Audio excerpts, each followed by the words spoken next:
Hello, kiddos. Today I'm going to intro Casablanca for you guys, the first movie we're going to watch, and also go over the main literary elements that we're going to work on and look at when we're working with this movie, and namely that being characterization and character types. So, without further ado, we need to talk about character arcs, or what a character arc is. Now, a character arc is defined as the process of how a character changes over the course of a story. Character arcs are not unique to film. They can occur in any story told in any medium. It's literally just how does a character change over the course of a story. Not all characters have, and not all characters need character arcs. If you were to give every single character in a story a character arc, that would just make your story overly long, overly cluttered, and unnecessarily detailed. Now, when you're telling a story, your main character or characters should probably have a character arc, just to help make it more engaging and interesting for the reader, the audience, the listener, whoever. But your side characters, they don't need character arcs because we, the audience, don't spend as much time with them as we do our main characters. We don't need them to have character arcs. We don't need to be that invested in them as long as we're properly invested and interested in our main characters. So, if I'm going to cite an example from both film and literature, in the Harry Potter series, the trio, Harry, Ron, Hermione, they have character arcs, which makes sense. They're our main characters. But a lot of the supporting characters, so people like Professor McGonagall or like Ron's parents, they don't really have super developed character arcs if they're there at all, which makes sense. There are supporting characters. They don't need these character arcs because we don't spend as much time with them as we do with the kids. Other example would be the TV show Breaking Bad. If you haven't watched it, highly recommend. It's a really good show, but it's defined by one of the most severe character arcs I think you can find in a lot of in any story really. That character arc of Walter White, the main character who basically starts the series off as kind of a mild-mannered chemistry teacher and ends up being a ruthless, cold-hearted drug dealer. That's a pretty radical transformation, and it's a pretty severe character arc. But again, that's a good example of one. This is just a representation of a character arc in action if you were to kind of graph it out. Generally, the longer period of time we have with the character, the more gradual their character arc can be. And in general, I find that this makes the story seem a bit more realistic or helps us relate more to the character because most of the time, this is how people change in real life. It's a gradual process that takes place over some time. So, now that we've talked about character arcs, we can look at the different types of characters in relation to character arcs and character development. So, specifically regarding character arcs, we can create two general categories of characters. One being a static character, which is a character that doesn't change. They don't really have a character arc. And then their opposite would be a dynamic character, a character that does change and that does generally have a developed, fleshed out character arc. When we're talking about character development, we can also create two general categories. First, we have flat characters, which are generally undeveloped characters. We don't really get to see a whole lot of their personality. The way we see a flat character is a flat character is generally defined by a couple specific character traits, and that's kind of about it.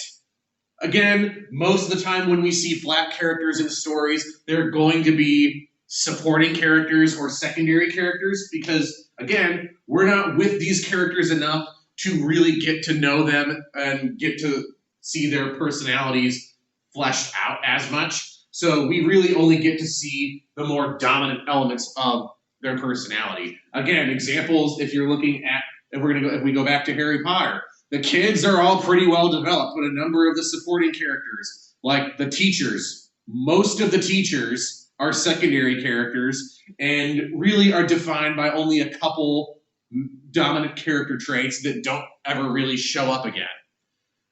Snape is obviously kind of the wild card there, but most of the other ones. Last type of character, we have a round character. Round characters are more developed characters, where we get to see a lot more of the complex edges of their personalities and of who they are as people. So here I've got four representations of characters that fit into these categories that are each one of these characters I have as a solid representation of one of these categories. They're all from the Star Wars original trilogy, just to give examples from the same universe. So first off, an example of a static character, Emperor Palpatine. Palpatine does not matter which Star Wars movie we're watching. No matter what movie he's in, Palpatine is the same character. He wants the same things. He generally has the same type of personality. He doesn't change a whole lot. Which makes sense because he's the constant antagonist for pretty much the entire universe. Conversely, as a dynamic character, we have Han Solo. Han Solo changes quite a bit over the course of even just episode 4, where we see him start off as a pretty selfish, self-centered guy who only cares about what will benefit him. And really, at the end of the day, his main motivation is money. He'll do things for money.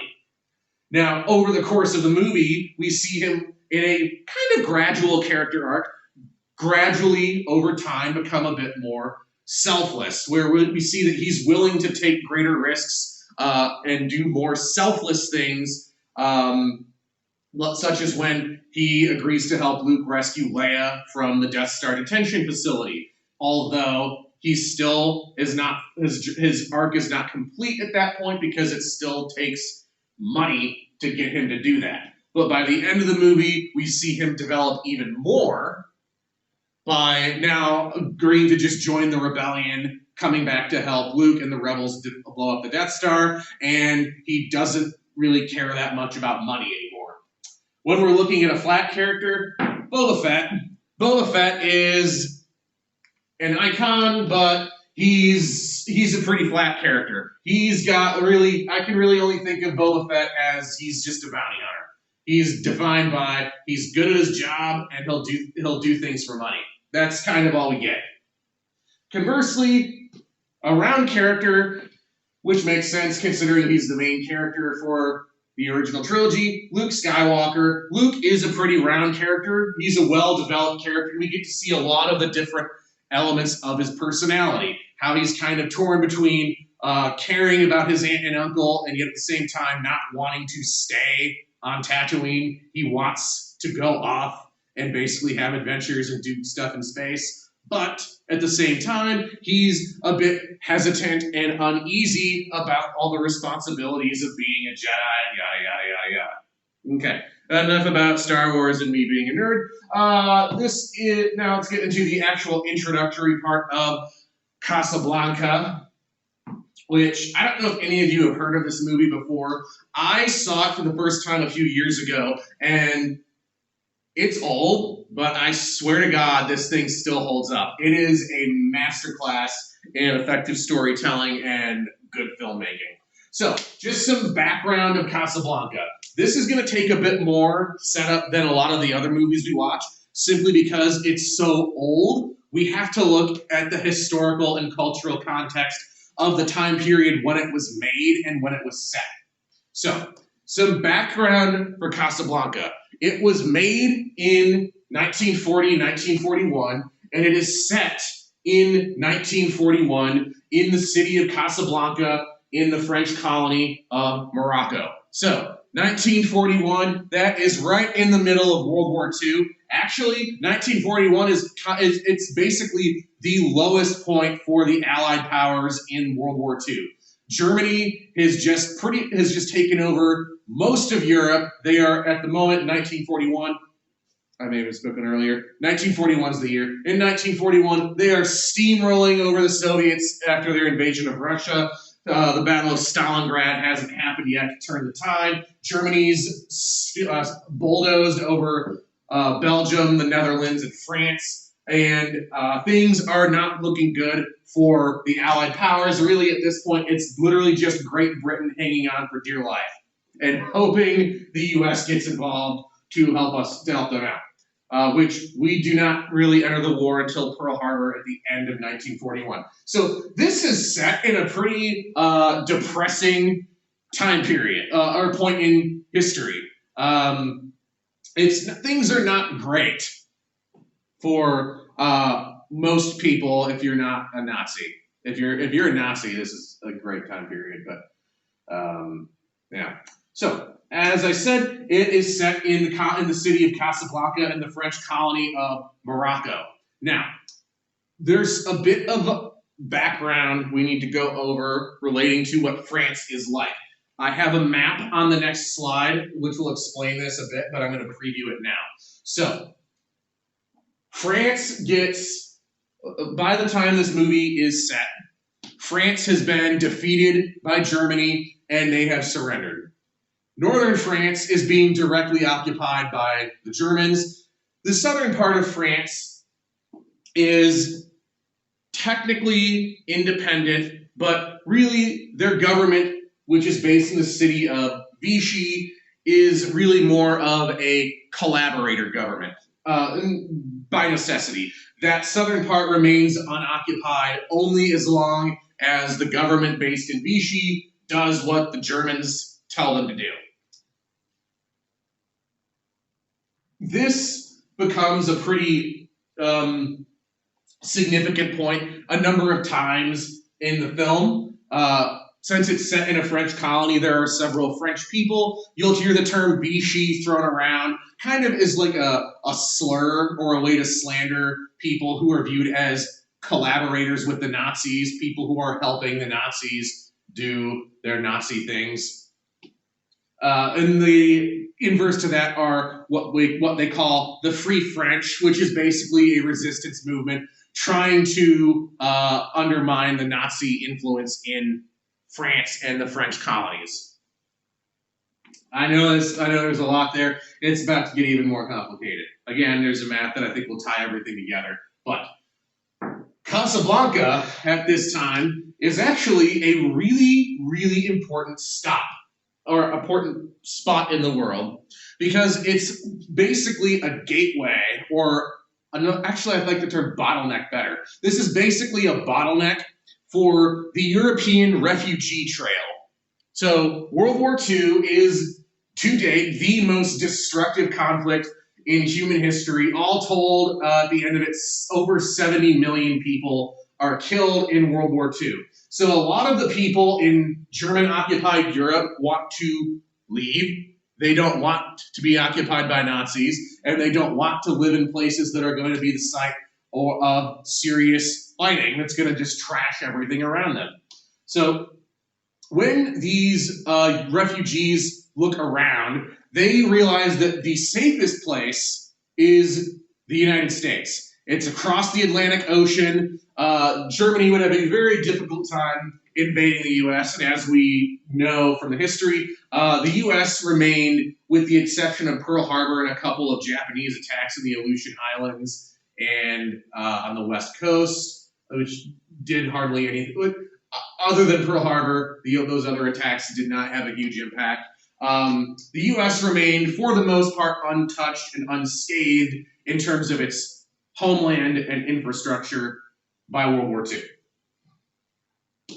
The problem is that if you were in Nazi-occupied Europe, it was really difficult to get to America because the Nazis were, while the U.S. was technically neutral, the Germans knew the U.S. was selling weapons and supplies to the British.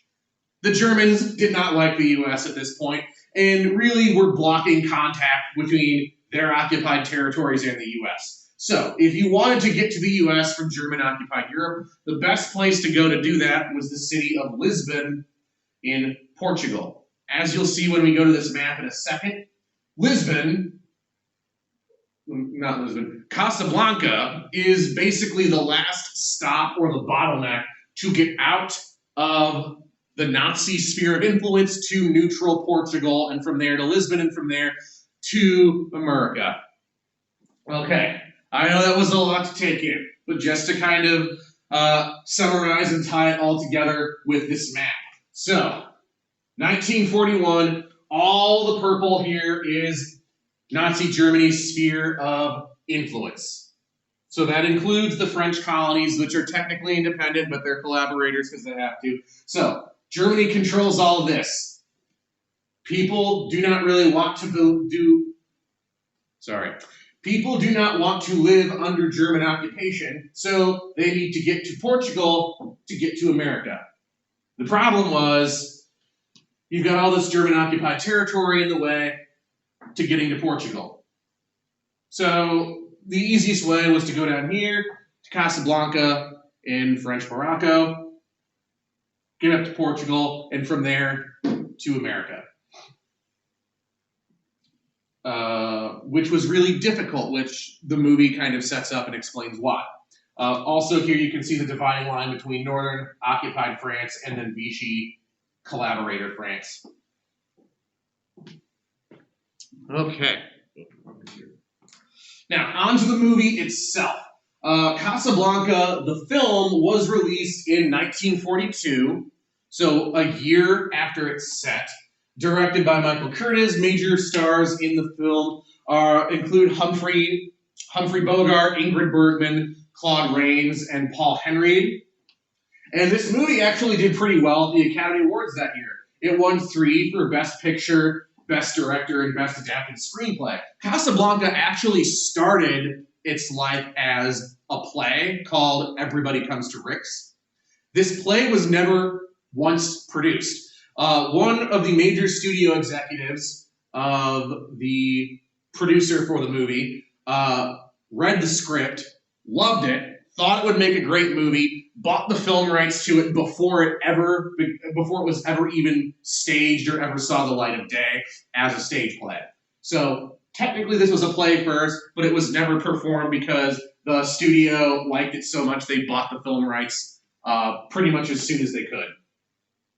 As soon as they could get it.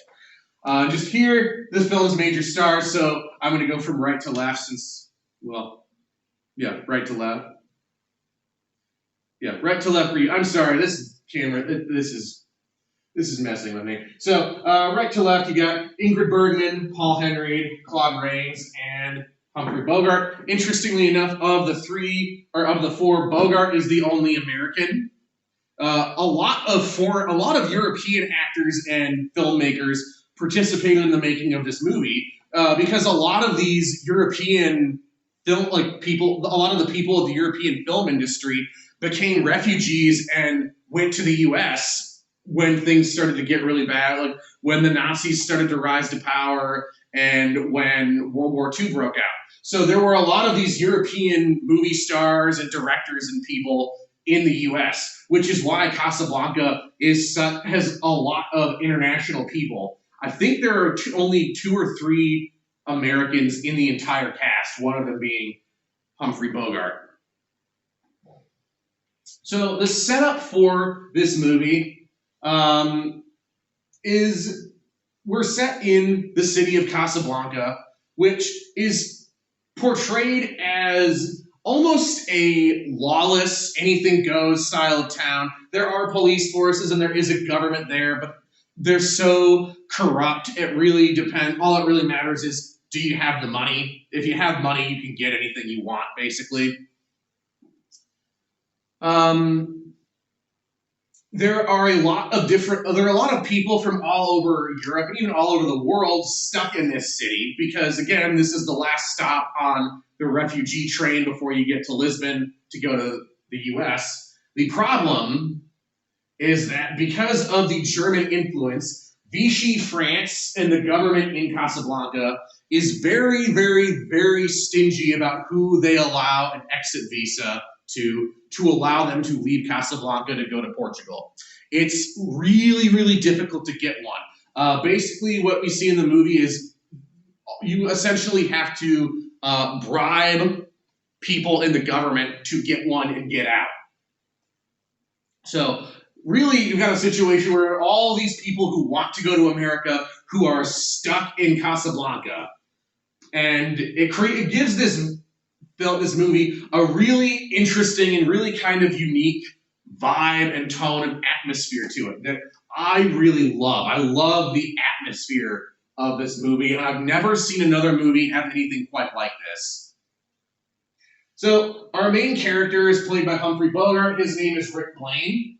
Rick is an American expatriate who owns a nightclub in Casablanca called Rick's Cafe Americain. Rick has been in Casablanca for some years now. He is a well-established and respected member of the community by the people involved there, and his nightclub is a major focal point.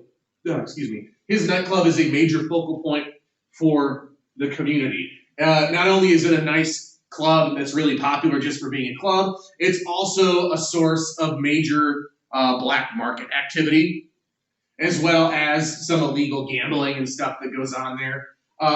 Again, the play it's based on was called Everybody Comes to Rick's because everybody goes to Rick's. That's the place to be.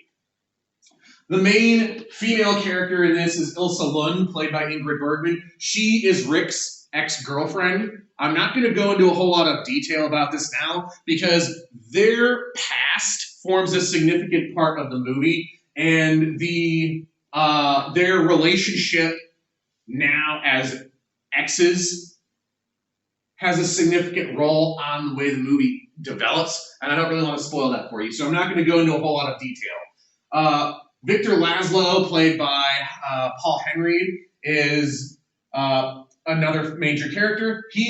Victor is Ilsa's husband.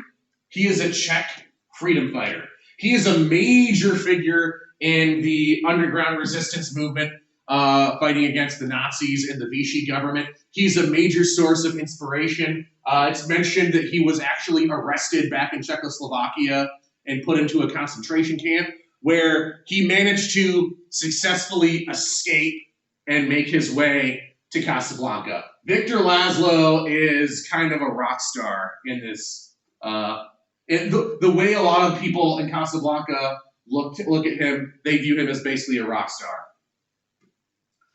Louis Renault is played by Claude Rains. He is the prefect of police in Casablanca. So basically, Louis Renault, he basically runs the government in Casablanca.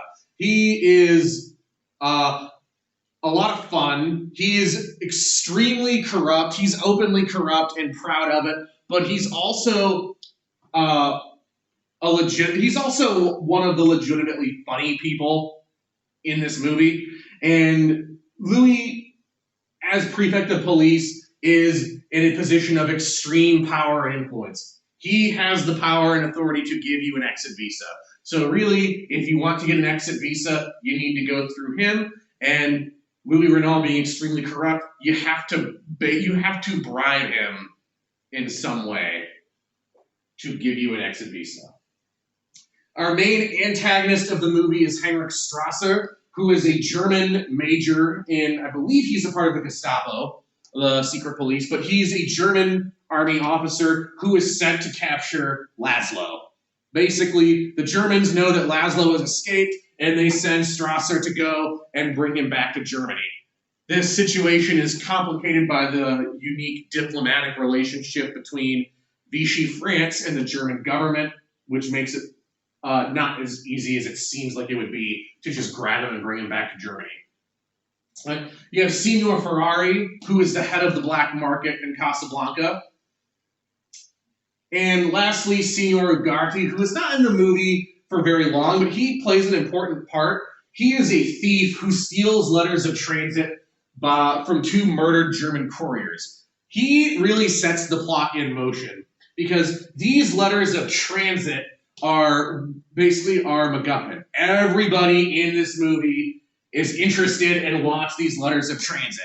The basically the people, the refugees wanting to leave, want them because those are get out of Casablanca free cards. They mentioned they're a big deal because these are, you can go wherever you want, no questions asked, no one can stop you from leaving Casablanca. So those are the most sought after items in the city, in the movie. So not only do you have the refugees wanting them, but you've also got the authorities and the Germans wanting them to make sure they don't fall into the hands of anybody they want to keep from getting to the U.S. or getting out of their sphere of influence. So there are a number of major themes and motifs in this movie. Actually, the more I feel it, this first theme seems so relevant now, given the dumpster fire that is 2020. But one of the major themes of this movie is this conflict between cynicism and idealism, or this conflict between when you have idealist characters who have hope in the future and believe that things can get better, that they can and will get better. But then you've got the more cynical, more pessimistic characters that kind of have the mindset of things suck and they're going to stay crappy forever, basically. So you have a lot of conflict between idealistic and cynical attitudes and characters and tendencies in this movie, and it creates some interesting drama for the time period. Second major theme is that of kind of universal corruption, where in a town like Casablanca, in a time period like World War II, there's no such thing as being truly morally pure. Even if you want to do good things, you have to do some dubious things or do some shady stuff to get what you want or to get what you think would be a good end goal. Again, like you have refugees who are forced to bribe officials to get their exit visas or to get letters of transit. And lastly, you have, the film makes kind of a commentary on the nature of love and relationships through primarily Rick and Ilsa. As I mentioned before, again, Rick and Ilsa are they're exes. And that does kind of lend an interesting commentary to just what the film has to say about love and relationships and humanity in general. So that's Casablanca introed. We will start watching this movie on Tuesday. Again, I'm running 2 sessions of viewing over Tuesday, Wednesday, Thursday, in the morning from 10 to roughly 10:40, and in the afternoon from 1 to roughly 1:40. Just to make sure that we can get everything in and be as quick as possible, those Zoom meetings will start. I will open them up probably about 5 minutes before, and you'll have 5 minutes to get in. Because ideally, I would like to start right at 10 and right at 1, just to not waste anybody's time. Because I know a couple of you are on some tight schedules, so we're going to do our best. That being said, I really like this movie. I'm interested to see and read and hear what you think and what you think about it. And that being said, let's have a good week.